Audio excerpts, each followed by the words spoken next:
嗨，大家好，我是镜子。有小伙伴想要看更多的昆虫冰箱贴，那么今天更新一期简单的毛毛虫，用橙色、白色加一点点棕色混合成底盘的颜色，加上磁铁调3个颜色做成小圆球，用丸棒定位一下大概的位置，3个颜色分别按定位连接起来，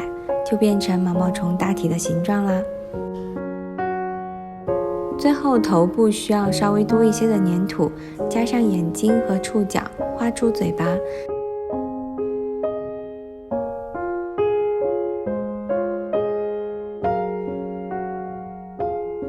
制作一些小角，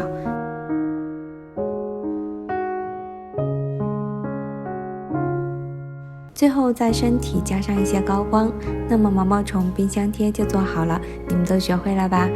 如果还想看更多的教程视频，就请帮我点赞加个关注吧，谢谢大家，下期见哦，拜拜。